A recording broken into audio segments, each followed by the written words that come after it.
Buenas noches a todos. La pregunta que nos convoca es, ¿se puede pensar la fe? Tremenda pregunta. Me hace acordar que una vez estaba hablando con una persona y justificó su no creencia en Dios diciendo, lo que pasa es que yo soy muy racional. Yo que estaba adelante pensé, si yo que creo, significa que no soy tan racional. Este es el problema, el tremendo malentendido que tenemos y que vamos a tratar de iluminar un poquito esta noche. Juan Pablo II dijo que la fe y la razón son como las dos alas con las cuales el espíritu humano se remonta para contemplar la verdad. Y en efecto, la razón es muy importante para nosotros porque es lo que nos distingue de los animales. Y en cristiano, la razón es lo que nos hace imagen de Dios. Por eso, y muchas otras cosas más, San Agustín dice, ama mucho la inteligencia. Y no son solo palabras, sino que la historia da cuenta de este amor cristiano por la inteligencia.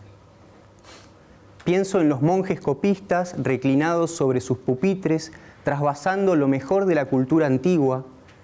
Pienso en la Suma Teológica de Santo Tomás de Aquino, un monumento a la inteligencia donde el uso de la palabra adquiere un rigor admirable.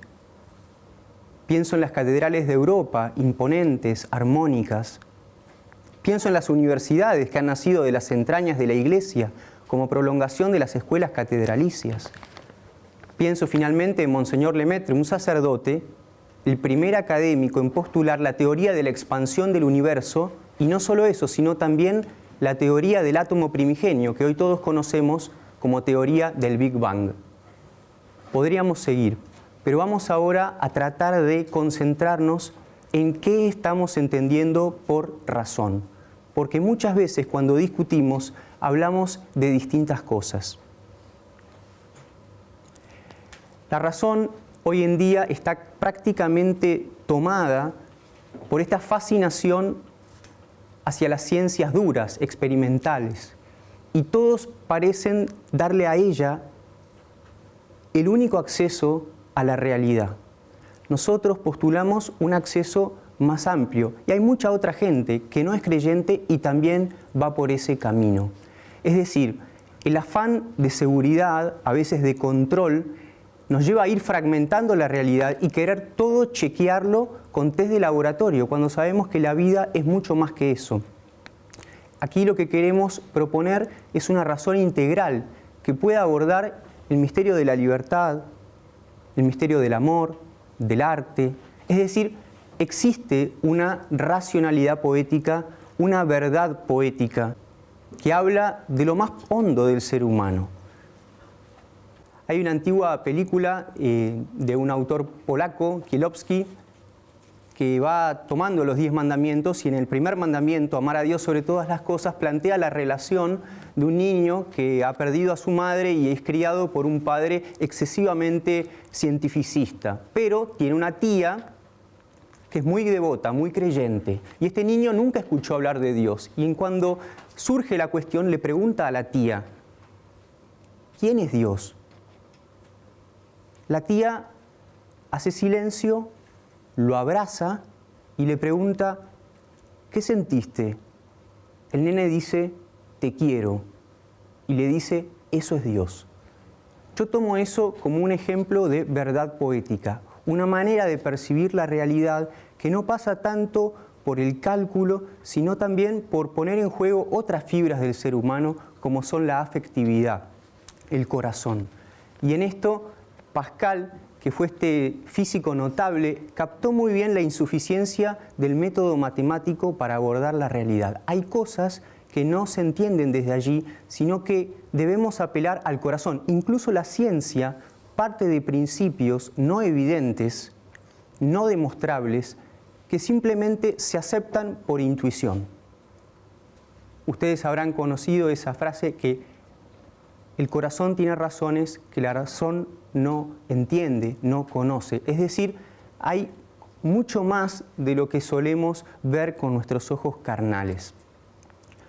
Más acá, en la geografía, Ernesto Sábato, un hombre que inicia por la física, pasa por la literatura y termina con hondos planteos metafísicos, escribe un libro al final de su vida donde él dice, siento en mí algo así como una ferocidad por el absoluto. Y él dice, qué triste, qué mal le hace a nuestra sociedad este secularismo que arrasa con los grandes relatos sagrados. ¿Cómo podría ser falsa toda esa verdad que queda de manifiesto en un mito o en una obra de arte?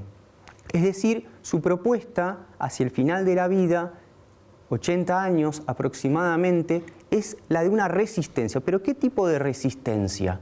No una resistencia política, no una resistencia de la violencia, sino una resistencia del humanismo.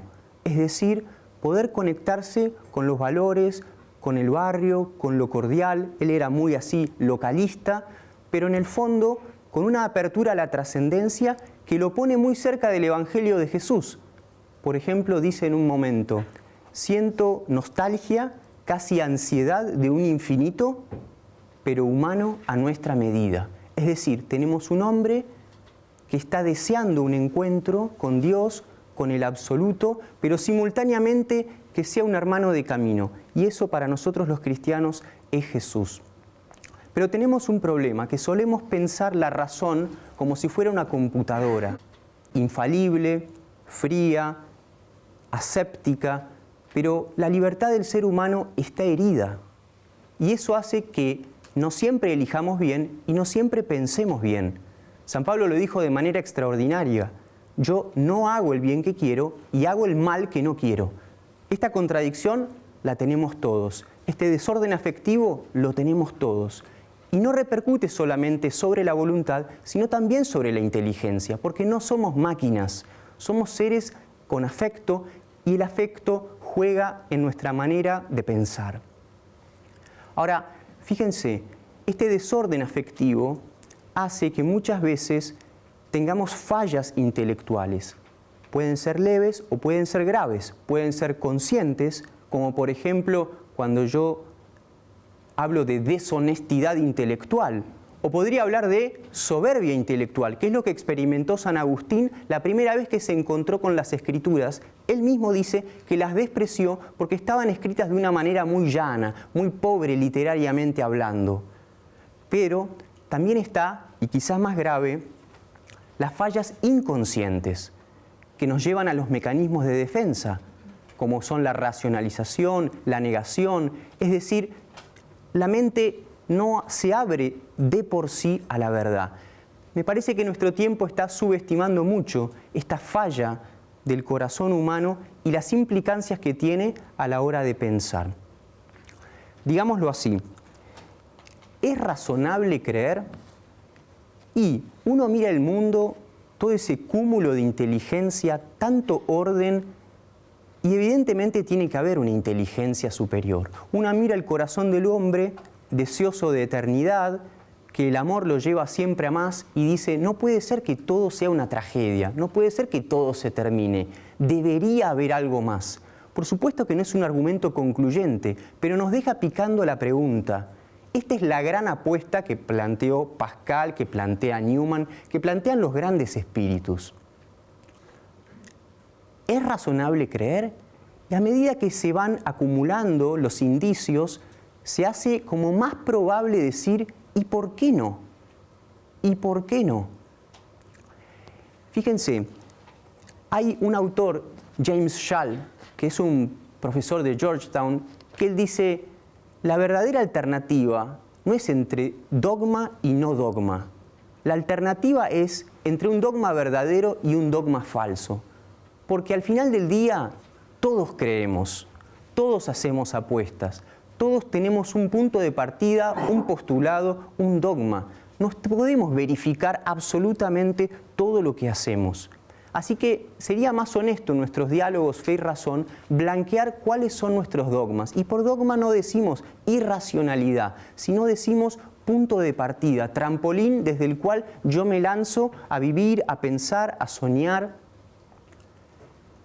Se habló mucho de Ratzinger, Benedicto XVI, y él tira esta muy buena intuición. Si la fe vivida y la razón pensada forman parte del universo del hombre que está herido, ambas son susceptibles de enfermarse y tenemos patologías de la fe y patologías de la razón. Por eso es muy importante que ambas entren en una correlación mutua, en un mutuo corregirse, tutelarse, de manera que la razón pueda ser salvada por la fe y que la fe pueda ser más humana gracias a la razón. ¿En qué sentido decimos que la fe puede salvar la razón? Bueno, lo dijimos recién, es que la razón tiene una tendencia no siempre hacia la verdad. La razón puede ser manipuladora, la razón puede derivar en ideología, en un capricho, en una arbitrariedad que se presenta a sí misma como muy racional. La fe siempre va a estar como abriendo el mapa, estimulándonos a más. Es decir, la fe no va contra la razón, sino que le pide ir más allá de sí misma, pero no abandonándola, no dejándola detrás, sino como quien la lleva de la mano. Bueno, ese es un poco el planteo mío hoy. La fe y la razón se pueden pensar, se pueden articular, sí, es muy arduo, exigen conversión, pero una vez que uno logra embarcarse, es un fascinante camino.